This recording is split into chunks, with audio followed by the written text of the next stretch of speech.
COVID-19 has been up and down like a roller coaster. I call it a COVID stir. Welcome back to the second half of Give Me a Break. As we launch into the new month, with Black History Month approaching, the COVID cases are rising up and down. And that's because of a pattern, because of this Omicron variant. For 2 years, I've been here telling you the case numbers from every state and what every state is doing to make sure that this doesn't happen again. Let's get started here with some numbers, like I always do at the beginning of the show. In the state of Texas, we have 2.22 million cases with deaths over 78,000 plus 73. In Oasis County, we're at 86,904 plus over 1,100 plus 1,135, over 1,300 deaths plus 18. With tests happening, 23.6%, 1.8 million tests, and there was over 400,000 positive tests, and over 100,000 people have been hospitalized. With people in ICU, over 24,407. Vaccinations, we're at 69.8%, 20.3 million. With people have had at least one dose, 58.9%, with 17 million who have been fully vaccinated. So that is some really great news. Now, the new month has not been updated yet, but when it does, we'll give you an update. So let's move on to yesterday. High school students have had seven students who have COVID, 2 staffs with COVID, junior high student 1, junior high staff 0, independent 2, independent staff 0, elementary 2, staff elementary 2, primary student 2, primary staff 0, ECC 2, ECC staff 0, oh, and this must have crossed out a lot, transportation 0, and 0. Total cases for high school is 194. The grand total for this month is 464. That's over 200. That is some good news. You guys are fighting this thing. I'm really proud. But there's still a lot of work to be done. If you get a lot of work done by giving updates, watching the news, and watching COVID-19 like a hawk, you're doing your best. And if you encourage students to make sure they get vaccinated, you're doing your best. And I did my best also, following the rules, following the protocols, making sure I got vaccinated. I'm still waiting on the booster. It's been months since I've been vaccinated twice.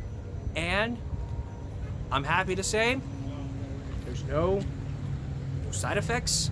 I'm COVID free. None of it. But this Omicron variant is spreading, but I'm going to plan on getting an N95 mask. That's the key here to this Omicron variant. If you're going to fight this thing, the right mask is proper. Make sure you get the N95 mask. It is the only tool you'll need if you want to fight this Omicron. But until then, remember, if you have COVID, get that vaccine immediately. Your insurance might cover it. And what type of mask should you get? N95 mask to fight COVID. Until then, these tips have to be followed every single day. Masks, extremely important. It has to be worn like this. If it's a cloth, like this. Maybe uneven, but hey, it works. It can't be worn like this, or down here, at the bridge of the nose. If you wear your mask the wrong way, you could contract COVID. Social distance. This is the big one. The biggest one ever. The big Swiss cheese ever. Social distance. 6 feet. If your school is able to do 4 feet, okay. 4 feet. If not, stay 6 feet. If you're in class, make sure you disinfect your area. Disinfectant wipes, paper towels are the best. Sanitize your hands every now and then. If you're on the bus, sanitize your hands. I did sanitize my hands earlier today. So, and speaking of hands, you must wash your hands every now and then.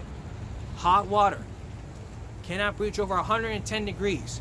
So, very, very important. Lots of soap. Lots of soap. And if you're riding transportation, it's basically the same thing. They have, if you forget your mask, they can provide you with a mask, and you can sanitize your hands. If you're riding the subway, it's the same thing. If you're riding an airplane, same thing. If you're riding a public transportation, it's basically the same thing like you were going to any other place. If your employees mandate you wear a mask and you don't like it, it's your choice to quit. If you're under 2 years old, no masks. If you have COVID, you need to follow what the CDC says and stay in quarantine for a minimum of 5 days. After the 5th day, get yourself tested. If it's negative, come back to work with that paper. If you have a medical condition like asthma, or if you're claustrophobic, let them know, because this is a big one. This violates the ADA, the Americans with Disabilities Act. That was under Governor Greg Abbott's law, and that was being passed on the Supreme Court many months ago until changes were made. And it's a great thing change was made. So far, so good. No interruptions. It's great. 3 months ago, I talked about bullying. When we return, more warning signs of what you need to look out for if your child is being bullied. And then later, a father who was on Channel 6 who told his story about a 14-year-old son who committed suicide. What was his wish? Find out when we return. Welcome back. 3 months ago, I talked about bullying. And if you weren't there, it was National Bullying Prevention Month. And we talked about a lot of bullying, from bullying to cyberbullying. It's the number 2 cause of why kids are truant. And many people have ignored the warning signs. Well, tonight, I'm here to tell you more warning signs and what parents out there you can do. So this is a lot of information for parents and grandparents too, and it's also information for students too. So I want you to take a seat and listen real good. Otherwise, do what you want to do. Because there are signs that your child is being bullied, and if your child is bullying others. And let me remind you, I take this bullying business very seriously. And there are lots of signs like explainable injuries, destroyed books or clothing, electronics. You have frequent headaches, stomach aches, faking illness, faking sick. You change your eating habits, like you're suddenly skipping meals and you're binge eating. You may come home from school hungry because you didn't even eat lunch. You may have difficulty sleeping, you have frequent nightmares. Declining grades, lots of interest in schoolwork, not wanting to go to school. A sudden loss of friends, avoidance of social situations, feelings of helplessness or decreased self-esteem. You may have self-destructive behaviors, such as running away from home, harming themselves. We're talking about suicide, which in this case we're going to talk about in a minute. But let's shift forward to when your child is bullying others. This is key for you parents out there. So this is information that a lot of parents need to hear. If your child is bullying others, this is the list. You may get physical and verbal fights. You may have friends who may bully others. You're initially aggressive. Get sent to the office or detention frequently. You have unexplained extra money or new belongings. You may blame others for their problems. You may hear rumors. And you don't accept responsibility for your actions. That's the key here. Nobody understands what's right and what's wrong. We have to teach your kids about discipline. Discipline is key. Otherwise, they may go down the road and figure out, hey, what's right and what's wrong. Just remember this, when you choose the behavior, you choose the consequences. You're a competitor to worry, and your child may be competitive to about the reputation of popularity. It's not about popularity. I mean, inside a bully, there is a coward. And you may think I'm being dumb for saying this. It's the truth. Inside every bully, there is a coward. And if you're that coward, stop it. Change. And you may be competitive, and your child may be competitive about the reputation of popularity. Big question is, why don't kids ask for help? Well, bullying can make them feel helpless, and kids may want to handle it on their own. I've handled mine on my own, talked to my mom, and look where it got me. And children may fear the backlash from the kid who bullied them. And it can be a humiliating experience. Kids may not want adults to know what's being said about them, whether it's true or false. And they may also fear that adults will judge them or punish them for being weak. Okay?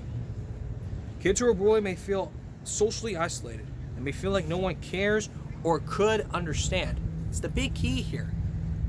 If you're being bullied, talk to someone. Talk to a grown-up. Talk to somebody else. Talk to an adult. Talk to a principal. And tell them what's going on. Maybe they can help. And this is the key one. Kids may fear being rejected by their peers. Friends can help protect their kids from bullying. And kids can fear losing this support. That's why we have to stand up. We can end this. If we can stick together like glue, we can make sure this doesn't happen again. And that's why almost a year ago, I created a Facebook page called Stop Bullying, Speak Up. Because of all this. Because of what's going on. And this is the also reason why, and there are reasons why bully kids may stay silent.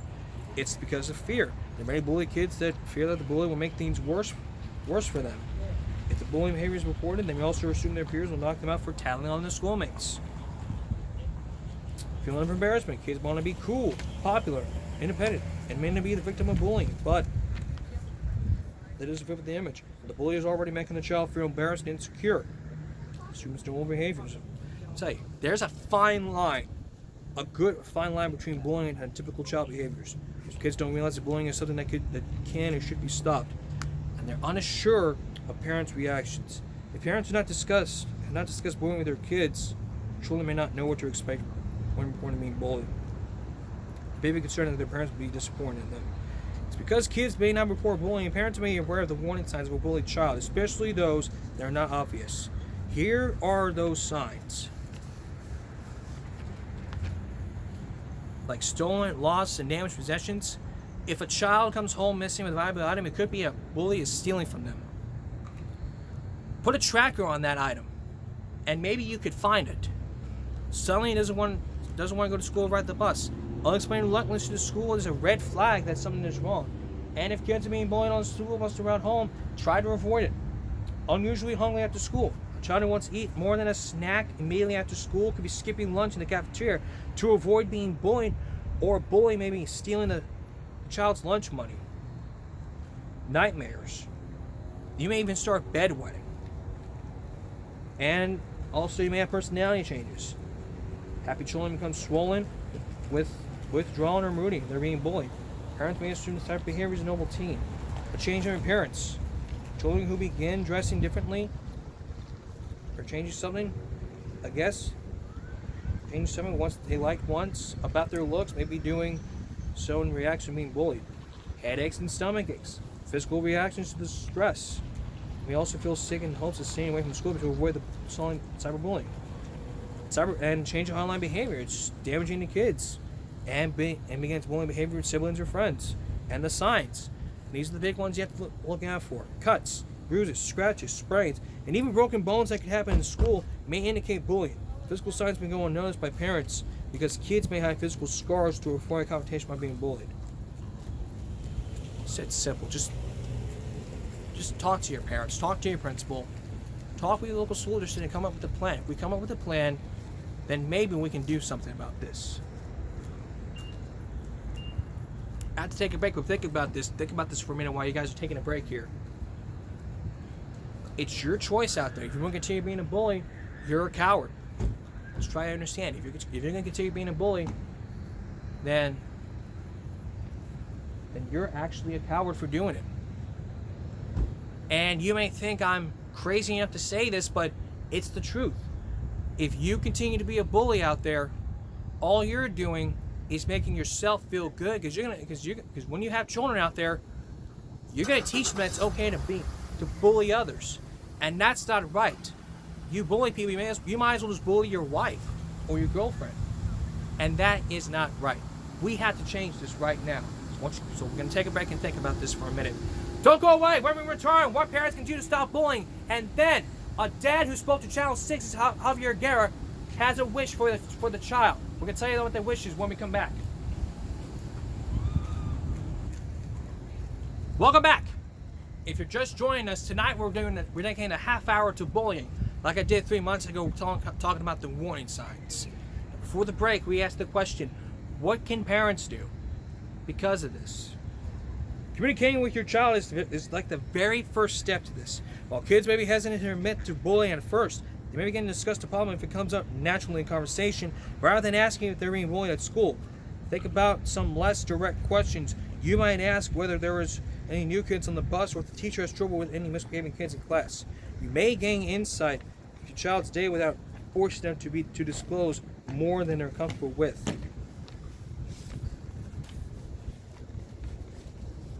If you suspect or determine your child is being bullied, just set up a meeting with the teacher to discuss the situation, give them clarity. It may also be necessary to talk with the school principal and with the counselor. That doesn't work, contact the local school board. And a lot of school districts out there have a website that lets you report a bully. That is a big indicator. That is the big Swiss cheese. Every school district to have that, but sometimes it just doesn't work. Like months ago, I talked to one kid who used to go to Flower Bluff, and he reported it, and they did nothing about it. That indicated to me that they don't care.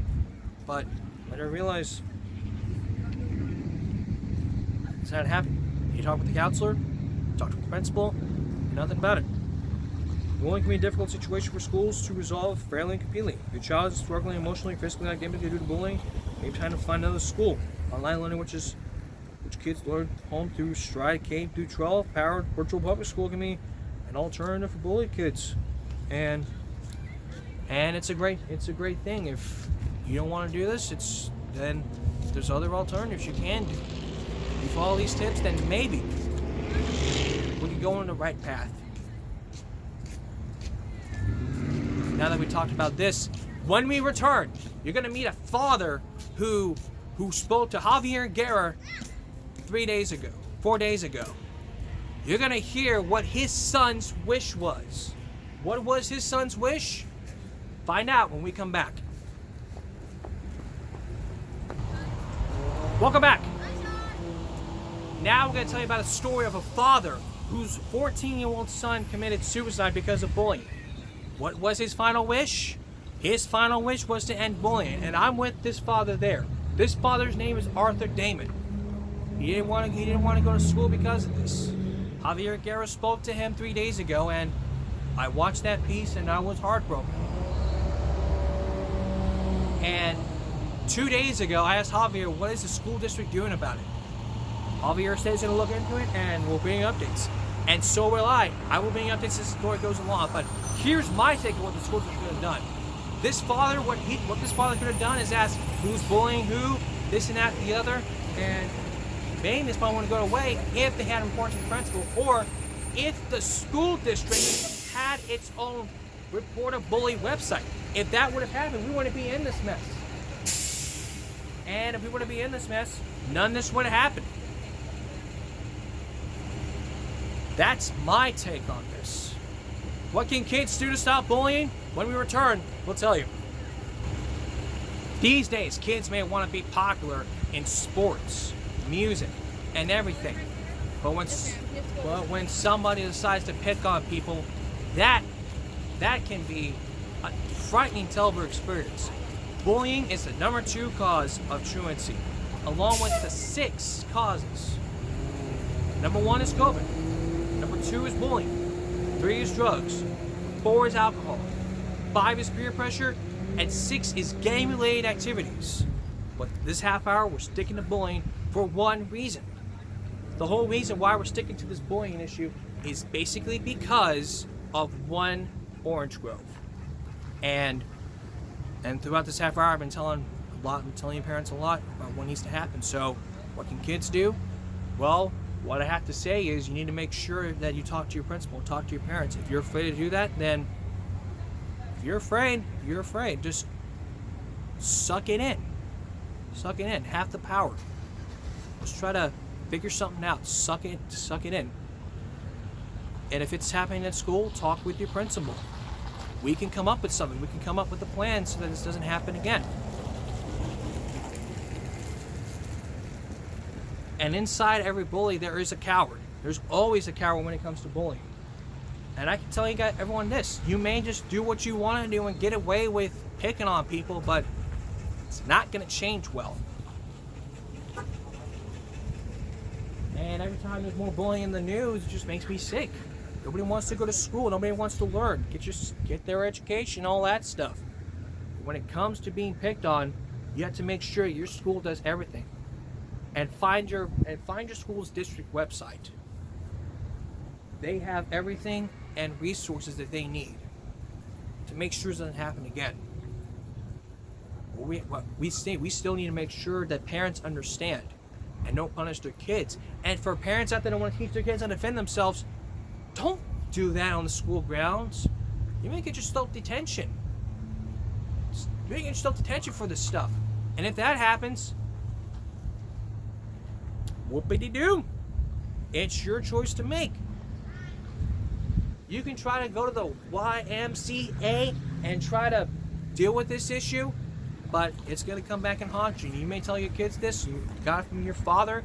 Your father may say, oh, I would teach my son to defend himself, but it may come back and haunt you. Let's end this right now. Tomorrow, 3 new school threats. That's all of this edition of Give Me a Break Tuesday. See you again tomorrow for Give Me a Break Wednesday. Follow us here at YouTube. Good night.